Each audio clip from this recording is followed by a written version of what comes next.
अब विपक्ष कमजोर, अगली दफा तो एनडीए भी रूल नहीं करने वाली है, इंडिया आने वाली है। विश्वास करिए इन शब्दों पर, ये भारत देश की होने वाली सच्चाई है। और समझिएगा, नितिन गडकरी कहां से सांसद है? नागपुर से। दूसरी खबर यह है कि संजय जोशी, जिनको मोदी और शाह ने बर्फ में लगा दिया था, सूत्रों के मुताबिक उनको बीजेपी का राष्ट्रीय अध्यक्ष बनाने की तैयारियां चल रही हैं। जी हां, संजय जोशी कहां के रहने वाले हैं? नागपुर के। अब इन दोनों के अलावा नागपुर में और क्या है, सोचिए जरा, क्या है? संघ का हेडक्वार्टर है। बीजेपी पर जिस जलवे जलाल के साथ गुजरात लॉबी ने कब्जा किया, अब उसके पतन का समय आ गया है। भाजपा की लगाम फिर से संघ अपने पास रखने की पूरी तैयारियां कर चुका है। अब इसको समझने के लिए सबसे पहले आप खबर के पहले हिस्से को समझिए और टाइमिंग पर जरा गौर कीजिएगा। नरेंद्र मोदी ने अपने सारे पुराने मंत्री पुराने मंत्रालयों के साथ रिपीट किए। कारण क्या था? कारण यह सामने आया कि पुराने मंत्री रहेंगे तो पेंडिंग पड़ी हुई फाइलें जल्दी क्लियर हो जाएंगी। अब नया मंत्री आएगा तो उसे फाइल समझने में समय लग जाएगा। खबर यह थी कि पुराने मंत्रियों को शुरुआती 100 दिनों के लिए पुराने मंत्रालयों में रखा जाएगा। अब मोदी सरकार के 100 दिन पूरे हो चुके हैं और 100 दिन पूरे होते ही गडकरी ने ऐसा बम फोड़ा है जिसका सीधा संदेश यह है कि नरेंद्र मोदी प्रधानमंत्री का पद छोड़े। नितिन गडकरी ने मोदी सरकार के 100 दिन पूरे होने के एक दिन पहले कहा कि विपक्ष ने उनको प्रधानमंत्री बनाने के लिए ऑफर दिया था, लेकिन उन्होंने विपक्ष के ऑफर को ठुकरा दिया था। नितिन गडकरी को मोदी सरकार के 100 दिन पूरे होते ही यह याद दिलाने की जरूरत क्या थी कि अगर नितिन गडकरी पीएम बने तो विपक्ष सपोर्ट करने को तैयार है।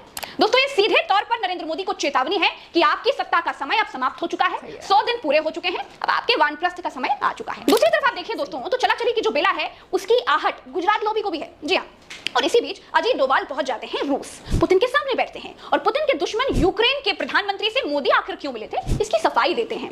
वैसे तो दो राष्ट्रीय अध्यक्षों की मुलाकात के बाद किसी तीसरे देश के प्रधानमंत्री के आगे सफाई पेश करने की कोई रस्म तो है नहीं, लेकिन मोदी ने ऐसा करवाया। क्या पुतिन के आगे माफी जैसी सफाई इसलिए दी गई कि मोदी के सत्ता में न रहने के बाद उनके उद्योगपति दोस्तों के धंधे पर कोई प्रभाव न पड़े? मुख्य सुरक्षा सलाहकार अजीत डोभाल ने पुतिन से क्या कहा वो मैं आपको शब्दशः बताती हूँ। अजीत डोभाल ने कहा कि प्रधानमंत्री मोदी ने जैसा कि आपको फोन पर हुई बातचीत में बताया कि वो आपको यूक्रेन दौरे और जेलेंस्की से मुलाकात के बारे में बताना चाहते हैं। पीएम मोदी चाहते थे कि मैं खास तौर पर यहां आऊं और आपको इस बातचीत के बारे में बताऊं।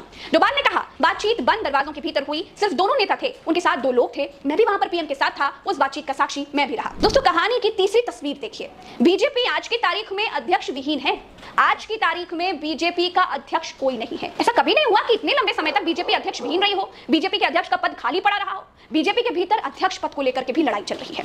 सूत्र कह रहे हैं कि संघ मोदी शाह के धुर विरोधी संजय जोशी को बीजेपी का राष्ट्रीय अध्यक्ष बनाना चाहता है। वही संजय जोशी जिनकी एक सीडी मार्केट में आई थी, कहते हैं कि वो सीडी भी एक साजिश ही थी। उसके बाद मोदी के दबाव के बाद संजय जोशी से इस्तीफा ले लिया गया था। अब संघ उन्हीं संजय जोशी को बीजेपी का अध्यक्ष बनाना चाहता है। यानी दोस्तों, संघ पूरी तरह से गुजरात लॉबी का पैकअप करने के मूड में है। संजय जोशी की सीडी की कहानी भी बड़ी इंटरेस्टिंग है, इसके बारे में भी आपको जानना चाहिए। साल था 2003, मध्य प्रदेश के विधानसभा चुनाव चल रहे थे। उमा भारती के नेतृत्व में बीजेपी ने कांग्रेस को सत्ता से बेदखल किया था। चुनाव के बाद उमा भारती मध्य प्रदेश की महिला मुख्यमंत्री बनी, लेकिन इस पद पर वो ज्यादा दिनों तक टिक नहीं पाई। अदालत से उनके नाम का वारंट जारी होने के बाद उन्होंने कुर्सी छोड़ दी थी। बीजेपी ने बाबूलाल गौर को मुख्यमंत्री बनाया। अदालती मामला खत्म होने के बाद उमा भारती फिर से सीएम बनाए जाने की मांग करने लगी। इसके लिए वो विद्रोह पर उतारू हो गई। बीजेपी को उनका ये तेवर पसंद नहीं आया। फिर उन्होंने शिवराज सिंह चौहान को मुख्यमंत्री बनाने का फैसला कर लिया, लेकिन ये इतना आसान नहीं था। तब जानते हैं, पिक्चर में एंट्री हुई थी संजय जोशी की, जो उस समय मध्य प्रदेश बीजेपी के संगठन महामंत्री थे। संजय जोशी ने शिवराज सिंह चौहान की ताजपोशी तो कराई ही, उमा भारती की बीजेपी से विदाई में भी अहम भूमिका निभाई थी। ये बात और है दोस्तों कि इसके बाद वे राजनीति में ज्यादा समय तक सक्रिय नहीं रह सके। एक सेक्स सीडी ने उनका राजनीतिक करियर ही खत्म कर दिया। आगे चलकर उन्हें इस मामले में क्लीन चिट मिल गई, लेकिन सक्रिय राजनीति में उनकी वापसी नहीं हो पाई। सीडी कहां से आई, किसने बनाई, ये किसी को नहीं पता। 2005 में मुंबई में बीजेपी के राष्ट्रीय अधिवेशन से ठीक पहले संजय जोशी के कथित सेक्स स्कैंडल की सीडी सामने आई थी। इसके आते ही देश की राजनीति में कोहराम मच गया था। आजीवन ब्रह्मचर्य का व्रत ले चुके संजय जोशी इस सीडी में एक महिला के साथ कथित रूप से अंतरंग क्षण बिताते हुए नजर आए थे। 1.5 घंटे लंबी इस सीडी को गुजरात के एक होटल में जासूसी कैमरे से रिकॉर्ड किया गया था। जगह याद रखिए, कौन सी है? गुजरात। आपको समझने में आसानी होगी इसीलिए बता रही हूं।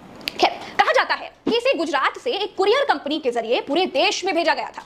इस पर एमपी नगर भोपाल की कुरियर कंपनी का पता भी लिखा था। संजय जोशी इस सीडी अटैक से हतप्रभ रह गए थे। कुछ दिनों के बाद उन्होंने खुद मध्य प्रदेश पुलिस को इसकी शिकायत की और मामले की जांच करने की मांग की। तत्कालीन डीजीपी स्वराजपुरी ने सीआईडी और अपने एक विश्वासपात्र आईजी को इसकी जांच की जिम्मेदारी सौंपी थी।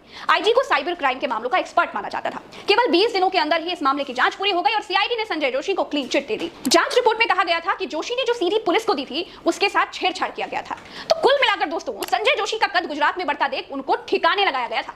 अब आप पूछेंगे कि गुजरात में उस समय किसकी सरकार थी?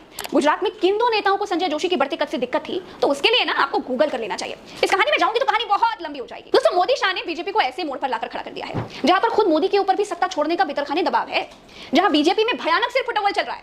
हरियाणा में अनिल विज ने और राव इंद्रजीत ने मुख्यमंत्री बनने के लिए घोड़े खोल रखे हैं। महाराष्ट्र में अलग तरह की लड़ाई है। उत्तर प्रदेश में गुजरात लॉबी योगी को निपटाना चाहती है। संघ बीजेपी में अपना राष्ट्रीय अध्यक्ष बनाना चाहती है और गडकरी प्रधानमंत्री बनने की इच्छा पाले हुए हैं। 75 साल का उम्र वाला ब्रैकेट मोदी का इंतजार कर रहा है, वो अलग। चलिए दोस्तों, फिलहाल इस वीडियो में इतना ही। मुझे दीजिए इजाजत। नमस्कार, राम राम तो असलाम, जय हिंद।